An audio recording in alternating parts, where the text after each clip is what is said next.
Welcome to Franchise Marketing Radio, brought to you by SEO Samba.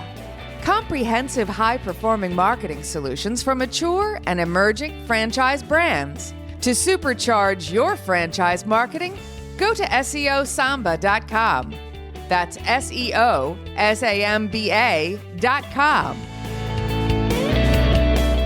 Lee Cantor here, another episode of Franchise Marketing Radio, and this is going to be a fun one. Today on the show, we have Spencer Packer with 360 Painting of Kennesaw. Welcome, Spencer. Hey, thank you. I appreciate you having me. Well, I'm excited to learn what you're up to. Tell us a little bit about 360 Painting. How are you serving folks? So we are a painting business. We do exterior and interior painting, both for commercial and residential sectors. We also do fences, decks, garage floors, concrete staining. So anybody, whether they're commercial or residential, they need some painting work done. That's where we come in. So now, tell us a little bit about your backstory. You're the franchisee in Kennesaw. Correct. Were you always interested in painting?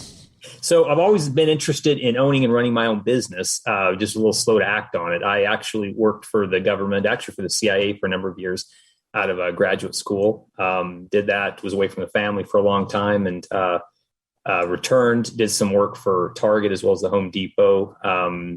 Just kind of always had that dream to want to run and own my own business. Finally decided to act on it and really look to this type of business. Fell in love with Premium Service Brands, which is the company that owns 360 Painting. Just had a great business model, easy to scale, and but I've done painting. I've done a lot of that in my life, so it looked something I was pretty good at and could feel like I could excel from a customer service perspective. So now walk me through kind of the thought process when you decide, okay, want to do something else. I've been working, with these large enterprise businesses over the years, and now I want to venture out on my own. Did you ever consider, hey, why don't I open up my own, shingle? I'm Spencer the consultant. I can, figure out something to sell somebody. Did you ever want to do something like that? I did. I looked at a number of different franchises. I looked at doing stuff on my own, but it really, since I'd never ventured out into the entrepreneurial world, I felt like it was, probably the smarter thing to do to look at established companies with good reputations that I could follow a proven system. I felt like that was probably more kind of what I would be good at, what was suitable for me at the time. And so did a lot of investigating, looked at a number of different franchises, looked at a number of different businesses, even those I could run myself. But just so far really happy with 360 Painting and Premium Service Brands and the support that they provide, and just a proven business model. I could go in and provide outstanding customer service and build on that brand awareness and that reputation that they've built for a number of years. Now, how did you kind of narrow it down to them? Like you said, there's lots and lots of choices when it comes to choosing which. Once you decide to, go down the path of franchise, it's not like there's only 3 to pick from. Like there's thousands. That's right. And there were a number of good ones. I felt like with this one, it was one where I could get into, there weren't a lot of barriers to entry. I felt like I could go in with a professional appearance, a professional presentation, and make an immediate difference, since it's an industry that's not really heavily regulated or dominated at this point by just a few different companies. There are a lot of painters out there, some good, some not so good. And so I felt like this was one where I could really make an immediate impact, an immediate difference, and really start to scale it quite quickly. That's really what did for me. There were a number of other viable good options for me as well, but I really felt like, having just done a ton of painting in my life, where I could really assess the quality and as well as the type of customer service, and be able to feel like I could beat my competition in that respect. That's kind of what really did it for me in terms of helping me make my decision to go with 360 Painting. Now, did you always go in with the mindset of, okay, I'm here to build an empire. I'm not just here to build one painting, location here in Kennesaw? Right. Correct. Yeah, I've always had that mindset that I want to scale and like you said, build an empire and quickly get to $1 million business and keep going from there and purchase other territories, purchase other businesses. So this is sort of my first foray into it. It's been going really well so far, and excited to like I said, build an empire. So now, when you kind of first said, okay, now I've narrowed it down to franchising. Now I've narrowed it down to the 360 painting. So now I'm really considering doing this. Was it the only kind of choice left, or did you have a couple you were considering and then eventually just obviously went with 360? Yeah, no, there were a number I was considering. I kept narrowing it down little by little. I was working with a franchise consultant really for several months, at least I think 4 months by the time I finally, probably 3 months, 3.5 months or so. And then I whittled it down to just 360. But there were, it was a 10 at first, then it was 5, and then it was really between 3 and really 360. I did the discovery days at each of those. I really dove in, and it really made the most sense for me to do 360 from a number of different perspectives. Just feeling like my ability to become profitable, make a difference in the community, really, sell my business and establish my reputation early on. I felt like 360 was the one that was going to be the best fit for me. And I, having done that for a few months, I feel even stronger about that. So now, when you were going through the narrowing down process, what were some of the things that after you as you're doing that process, you're obviously educating yourself of what's out there and how people present themselves, and things probably started going, okay, this is a red flag or this is a must-have. Can you share a little bit about what are some of the red flags for you and what are some of the must-haves? Well, for me, the red flags were if it takes a while to be profitable. If I looked at as I'm looking at KPIs, as I'm looking at some of the documents and from some of the franchisees and looking how long it takes for them to become profitable. Really, it was one thing to create a great revenue stream for 360 and ultimately for premium service brands. But I wanted to kind of be, okay, how soon can I be profitable? What are my margins? So I wanted to see, what is my ability to become profitable. That was one. I think two, just the level of support, hearing from other franchisees, but I didn't get a sense that they were receiving outstanding support from the parent company or from the franchise, and that they were kind of there every step of the way to kind of get them moving with the right help, marketing, the production, just the administrative staff, providing financial, help, not in terms of like necessarily financial assistance with loans, but with regards to bookkeeping and just some basic business principles that'll help the franchisee become successful. So I really sensed that was, there were some red flags there when I was looking at some of the other businesses and talking to some of the franchisees, and just felt like, I can tell they're frustrated. I can tell they're inundated and they're not necessarily getting the support they need from the parent company or the franchise. So I think too, just the amount of debt some people are taking on. I think also just the level of, kind of feeling weighed down when they initially go into this franchise. I did, obviously with 360, it's one where it's a painting business. So there's not in comparison, there's not a ton that goes into it in terms of the franchise fee. I mean, it's less than most. There's not as many barriers to entry. So really for me, the red flags were, things that I felt like were going to preclude me from becoming profitable quickly, as well as just not providing me the level of support in terms of both marketing, bookkeeping, any kind of level of support that I needed to be successful. Now, did something happen where you were like, okay, I get this. This makes perfect sense. This is the one for me. Like, was there something that was like an epiphany moment for you that you were like, okay, I'm in the right place. These are my people? I don't know if there was necessarily one. I think it was just talking to the franchisees one-on-one, and even going out and I had lunch with a couple of them, and just really getting a sense of their day-to-day activities. I mean, like, okay, can I do this? Is this something that, do you have to really just sort of just get lucky? Do you have to just sort of be just the exact right personality? Is there something super unique to a successful franchisee, or is it something that I feel like not only I, but a lot of people can do just by putting in a lot of hard work and following the system? And so I think after probably talking to my third franchisee, and this was in the midst of going to the discovery days too, and getting to know the team up there in Charlottesville, Virginia, that would be supporting me. And so I think all those kind of combined, I guess really once I took my wife up to discovery days and also had her meet with a couple of the franchisees, once she was on board, because she's a little harder to convince, more conservative, in terms of not wanting to take chances. She was really, once she was kind of convinced, like, yeah, this is going to be a good deal for you. That's, I guess that, even though I was convinced, that really is what I guess was the biggest aha or decision maker for me, is like, okay, if she's really excited about it and she's into it, then this is a no brainer. We got to do it. So now you go through the process, you sign on the dotted line, and then you're off and running. So you went live early this year, right? Mid-February, correct. So now, okay, it's day one or day zero. What are you doing to ensure a successful launch, and what are they doing for you to ensure a successful launch? So I have weekly calls with my coach. We have a coach there that really looks at all of our KPIs. They're looking at all of our performance indicators, our metrics. How many estimates are we doing each week? How many leads are we getting each week?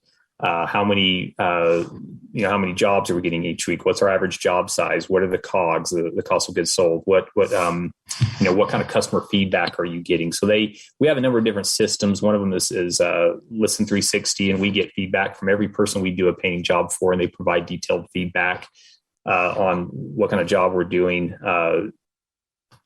Also too, I have a call periodically with our marketing director to kind of go over just the cost per lead, the cost per estimate, the cost per job, how much I'm spending versus how much I'm getting back in it. So there's a lot of support, and they have a number of different programs. Right now I'm using Scorpion for my website and Google marketing. I'm using a bunch of different lead aggregators, a company called Ularity. I'm also using a company called Prolio to really just do a lot of social media ads for me to get the word out. I've also joined a BNI network. Also, I've been in with the Kennesaw Business Association, been out there to get my name and our business profile out, doing some events there. So really a lot I've spent probably even more than the recommended amount of marketing. We are asked to spend a certain amount in the first 3 months. I've gone even above and beyond that, just to really kind of push hard at first to get our name out, what we do, our reputation. And then we have a referral program too that we use with the customers. And so we certainly use that extensively, but it starts with the coaching call that we get each week, and really going over everything that's working for us, how much money is being allotted to it, and to make sure we're on target, not only to generate revenue and generate sales, but more importantly, to make sure we're profitable and we're not just earning money, but going bankrupt in the process by doing some foolish things. Now, you mentioned that kind of that level of support was important to you, and that level of, kind of watching your back as you progress. Right. It sounds like the coaching is helpful as an accountability partner. Are they giving you kind of levers that you can consistently pull that are going to bubble up the leads you need in order to make the sales you need? Like, do you feel confident that if I do these 3 things every day, then success eventually it has to happen? Well, they are, and I've already seen that. I feel like I've been pretty successful. We're starting up in this area brand new. We've done quite well. Obviously we want to keep pushing, but as far as the levers go, yes, that's one thing we talk about extensively during our coaching calls. Just putting a certain amount of money into, at least initially, certain lead aggregators, and then we always kind of monitor, which lead aggregators are working, because not all lead aggregators work the same in each area. I talked to some of my 360 colleagues in Texas. I use a little bit more of one. They use a little bit more of other because I haven't had as much success with one I've had success with. So that is a little bit region specific. And then also varying success related to some of the business networking groups that you associate with. So we do kind of look at that, and we have reports that we kind of dive into extensively to see what, how many jobs have come from certain marketing campaigns. So really I'm kind of looking at what's the cost per lead and what is the cost per estimate, and is that making sense to keep using? And so I've found in just the first few months that I've done this, I don't even know if I've quite been, I guess I've just barely passed my 3-month mark. When I have, even already, now I get that I'm going to see much more of this going forward. But when I have done certain things and put more money into certain programs, that I'm seeing more jobs come from it. I think I'll see more results from like a direct mail campaign. I haven't seen the results from that specifically yet, but I'm starting to put more money into that. And I'm already getting a lot of leads and a lot of estimates from that, but I don't know. It'll be interesting to see, what the average job size from those, from that campaign, from the direct mail, what that results in, and we'll kind of have to see. But so far, as I've done certain things with Google, as well as with some of my social media campaigns, as well as the lead aggregators, I've already seen, okay, I pull this lever, this is what I'm getting from it. And so it's been kind of fun to be able to test out certain things and see what works and what doesn't. Now, as you kind of progress in the business, is it primarily a B2C play? Is it like you're doing residential homes, or is it a B2B play as well, where you're going into businesses and doing work there? It is a B2B play. I've done a little bit of that, but it's mostly to start out. And this is kind of the advice from my coach, as well as some of the others there at 360 up in Charlottesville, is to start out mainly with residential and with just the customer. So I've been primarily targeting and marketing to new homeowners or people moving. As they're obviously but I have been working a lot too with real estate agents. Some interior designers, some people that are more in other home services and construction people, just to get more, get my foot in the door. And that's work. We've received a few jobs from some real estate agents. And so I'm going to start pushing that more and more as I get a little more seasoned and a little better at this, but it's been kind of fun to tap into the commercial market just a little bit. Now, when you're starting a venture like this, or any kind of venture really, is getting those first wins. How was that to your family, to your team? Like when you first got that first estimate, or the first person that's, was a sale, or the first person that referred you to another sale. Like, how has that been in terms of in your career? You've had wins. Right. How has that feeling differed from maybe some of the previous things you've experienced?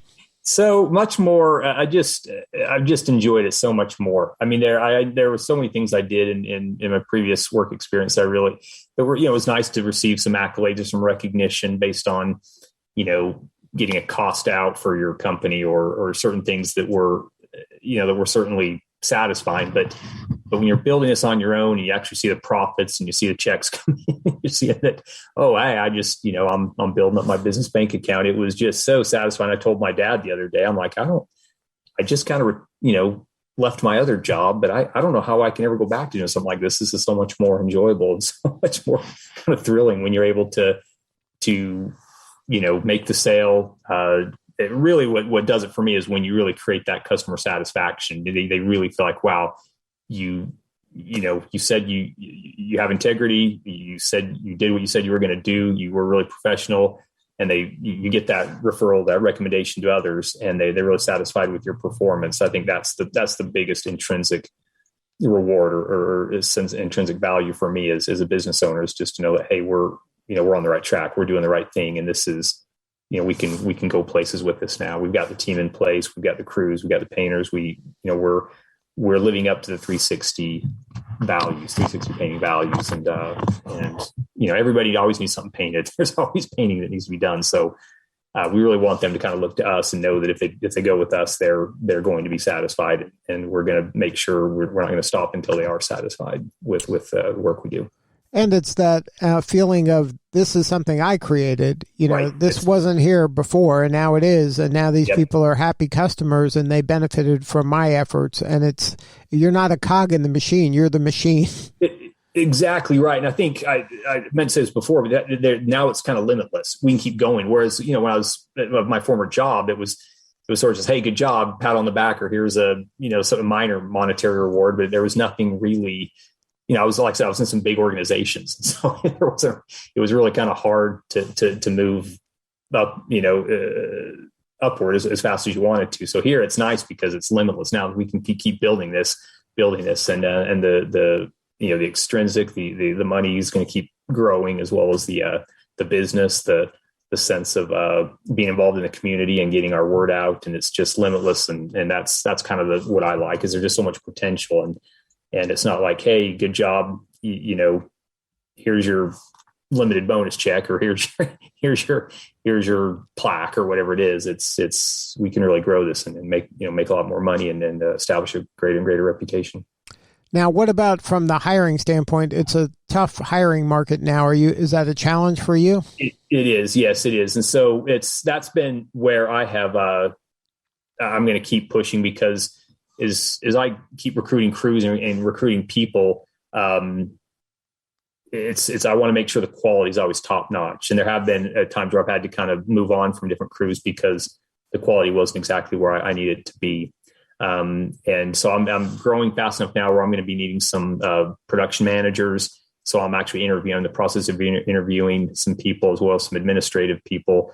And I'm already, I'm very much understanding. I mean, I understood before trying to find the right crews, the right painters to actually go in and do the jobs, but I'm finding out now how hard it is to get some quality production managers. I've got a few who I'm looking at that I think, I want to keep progressing with, but it is tight out there. That's certainly the biggest challenge for me right now. And I've noticed, and I knew it would be. I mean, I remember going into this, my wife and I talked about it and said, yeah, this is where we're going to really have to be smart and to work hard and to persist, because there's great workers out there. There are people who are going to really make a lot of, be a great asset to my business.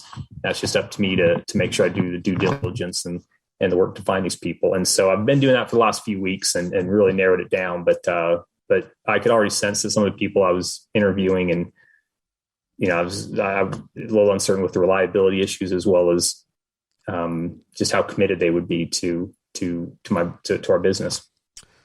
Yeah, it's going full circle, right? When you were going to those other potential franchisees at the beginning, you were vetting them, and and now it's here we go again. It's a never-ending process. That activity is forever. Right. That's right.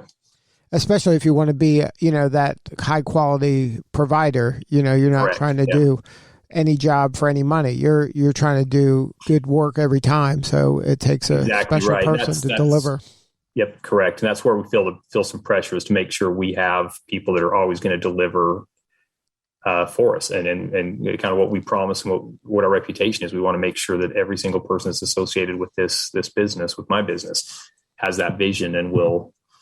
Some customers are always going to be, a little harder to satisfy than others, but that's our goal. We're always going to still make sure we satisfy them with the highest quality work possible, and want to make sure whoever we have on board is committed to that. Well, congratulations on all the success. If somebody wants to learn more, what is the website? It's just 360paintingofkennesaw.com. Anyway, they can find me. My name is Spencer Packer. We're kind of everywhere over on the internet now. But yeah, just 360 Painting. I'm sorry, 360painting.com/Kennesaw. Yeah, I'm sure if they get to 360painting.com, right there. Yeah, they'll be able to find you. Correct. Well, thank you again for sharing your story. You're doing important work, and we appreciate you. Hey, thank you so much. Sure appreciate you having me. Thank you so much. All right, this is Lee Cantor. We'll see you all next time on Franchise Marketing Radio.